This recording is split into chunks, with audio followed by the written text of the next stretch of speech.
European Union finance ministers agreed on Thursday on €500 billion worth of support for their coronavirus-battered economies after weeks of wrangling that exposed painful divisions in the bloc headed for a steep recession. EU powerhouse Germany, as well as France, put their feet down to end opposition from the Netherlands over attaching economic conditions to emergency credit for governments weathering the impacts of the pandemic, and after assurances for Italy that the bloc would show solidarity. But the agreement does not mention joint debt issuance to finance recovery, something Italy, France and Spain pushed strongly for but which is a red line for Germany, the Netherlands, Finland and Austria. It only defers to the bloc's 27 national leaders whether innovative financial instruments should be used. French Finance Minister Bruno Le Maire said Europe has agreed the most important economic plan in its history. Earlier on Thursday, Italian Prime Minister Giuseppe Conte warned that the EU's very existence would be under threat if it could not come together to combat the pandemic.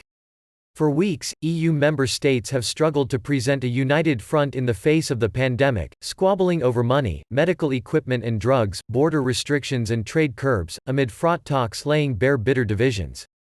German Chancellor Angela Merkel earlier in the day talked on the phone with Conte and Dutch Prime Minister Mark Rutte, paving the way for the agreement, which would now be taken up by the leaders in a joint video conference in the coming days.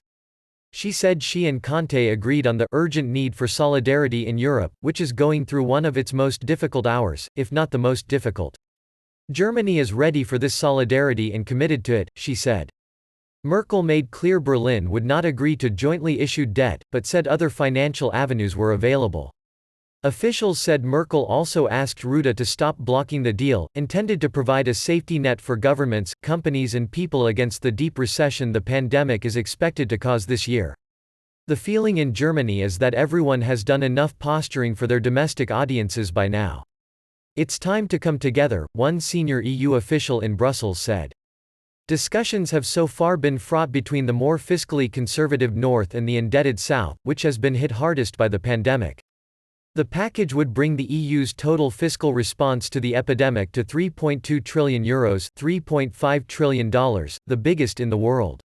It includes access to cheap credit from the Eurozone Bailout Fund, the European Stability Mechanism (ESM), more guarantees for the European Investment Bank to step up lending to companies, and a scheme to subsidize wages so that firms can cut working hours, not jobs.